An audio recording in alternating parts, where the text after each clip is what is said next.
Case family. நான் உங்களுக்கு இன்றைக்கி என்ன செஞ்சு காட்ட போகிறேன்னா, நாங்கள் அரைச்சி கொடுக்குற இந்த பருப்பு பொடி சாப்பாடுக்கு போட்டுக்கிற பருப்பு பொடி என்ன மெத்தடில் நான் அரை பண்ணுறத உங்களுக்கு மெஷர்மெண்ட்டோடு சொல்லிடலான்ட்டுங்க.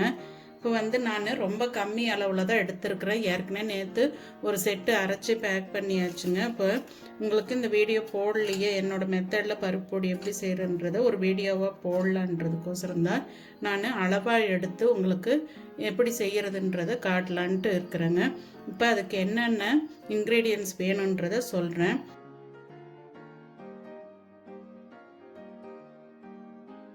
இப்போ பாருங்க, பருப்பு வகையில் இதுக்கு 3 பருப்பு வகை தான் தேவைப்படும். பருப்பு பொடிக்கு பார்த்திங்கன்னா தோரம்பருப்பு 50 கிராம் எடுத்துருக்கிறேன்.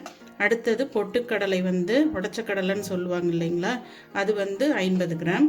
அதே மாதிரி பாசிப்பருப்பு அது 50 கிராம். பார்த்திங்கன்னா ஈக்குவல் மெஷர்மெண்ட்டில் தான் எடுக்கணும். பூண்டு பார்த்திங்கன்னா இதுக்கு நம்ம பருப்பு என்ன அளவு எடுக்கிறோமோ அதே அளவுக்கு தான் பூண்டு எடுக்கணும். நீங்கள் தோல் உரிச்சும் வறுத்துக்கலாம், அப்படி இல்லைன்னா நீங்கள் வறுக்கும் போதே தோல் உறிஞ்சி வந்துடும். அதுக்கப்புறம் இதுக்கு வரமிளகாய் பார்த்திங்கன்னா ஒரு 5 வரமிளகாய் எடுத்துருக்கிறேன். அடுத்து இது காம்பு எடுத்துட்டு வறுத்துக்கலாம். பெருங்காயத்தூள் 15 கிராம் எடுத்துருக்குறேங்க. பருப்பு வகைன்றப்போ கேஸ் இது இருக்கும். ரெண்டாவது பார்த்திங்கன்னா உங்களுக்கு செரிமானத்துக்கும் நல்லது. அதுக்கப்புறம் பார்த்திங்கன்னா பருப்பு வகைக்கு இது போடும்போது டேஸ்ட்டும் வாசனையும் நல்லா இருக்குங்க. இது கண்டிப்பாக பெருங்காயம் போடணுங்க. கருவேப்பிலை, காஞ்ச கருவேப்பிலை நீங்கள் காய வச்சு எடுத்ததை உங்கள் விருப்பத்துக்கு தகுந்த மாதிரி சேர்த்துக்கோங்க. நான் சும்மா ஒரு அரை கைப்பிடி அளவு தான் எடுத்துருக்குறேங்க. நாங்கள் நிறைய போடணும் வேணுன்றவங்களுக்கு நிறைய போட்டு செஞ்சு கொடுக்குறோம். அது கலர் சேஞ்ச் ஆகுங்க. இப்போ நான் அளவாக தான் போடுறேன். அடுத்து பார்த்திங்கன்னா இதுக்கு தேவையான அளவு கல்லுப்பும் சீரகம் 1 டீஸ்பூன் எடுத்தால் போதுங்க. பேடிகை சில்லி 2 பீஸ் எடுத்துக்கலாங்க. இது கலருக்கோசரம் தான் நாம் எடுக்கிறோம் பேடிகை சில்லி.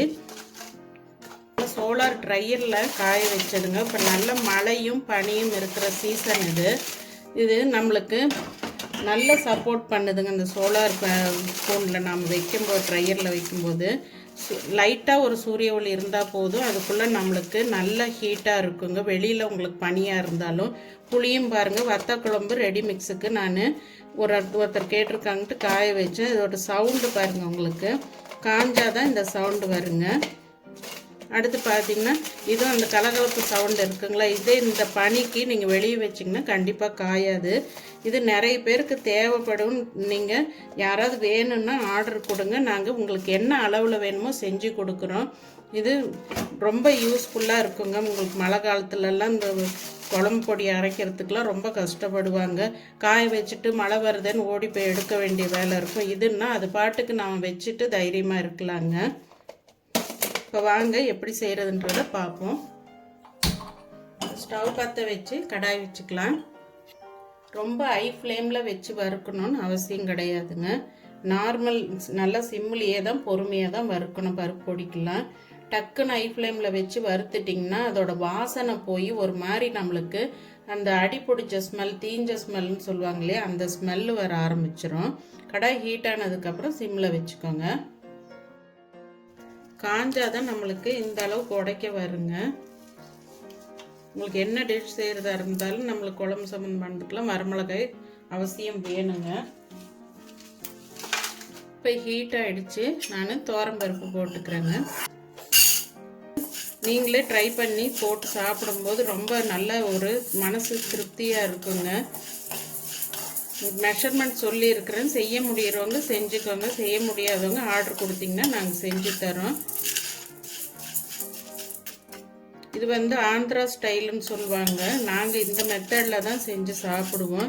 ரொம்ப நல்ல ஹெல்த்தும் கூடங்க. நெய் நம்மக்கிட்ட இருக்கிறதுனால இது பார்த்திங்கன்னா நெய் ஊற்றி நெய்யை உருக்கி சுட சாப்பாடில் போட்டு சாப்பிட்டிங்கன்னா உங்களுக்கு எந்த குழம்பு ரசம் எதுவும் அவசியம் இல்லைங்க. ஒரு வெளியே போயிட்டு வந்தால் கூட நீங்கள் டக்குன்னு இந்த பருப்புடியை போட்டு சாப்பிட்டுக்கலாங்க. ஒரு சாப்பாடு வச்சா போதுங்க. கொஞ்சம் பொறுமையாக தான் இதெல்லாம் வறுக்கணுங்க. அவசரப்பட வேண்டாம். நீங்கள் ஃப்ரீயாக இருக்கும்போது இதெல்லாம் செஞ்சு ஒரு பாக்ஸில் போட்டு வச்சுட்டிங்கன்னா உங்களுக்கு வெளியவே வச்சுக்கலாங்க. வீட்டுக்கு ஃப்ரிட்ஜில் வைக்கணுன்ற அவசியம் கிடையாது. ஏன்னா எல்லாமே நல்லா ஃப்ரை பண்ணி பொடி பண்ணுறதுனால நீங்கள் தைரியமாக வெளியவே வைக்கலாம். இப்போ இது வறுத்ததுக்கப்புறம் நான் என்ன மெத்தடில் வறுத்து எடுக்கிறேன்றதை காமிக்கிறேங்க. இப்போ பார்த்தீங்கன்னா கொஞ்சம் டார்க் ப்ரௌன் கலர் வர அளவுக்கு நம்மளுக்கு வறுத்துருக்குறோங்க. இங்கே பாருங்கள், இந்த மெத்தடில் தான் வறுக்கணும். போதுங்க. இப்போ அடுத்து நாம் பாசிப்பருப்பு போட்டுக்கலாம். லைட்டாக டார்க் ப்ரௌன் வர மாதிரி நீங்கள் எடுத்துக்கோங்க துவரம்பருப்பு. அதே மாதிரி தான் பாசிப்பருப்பும்.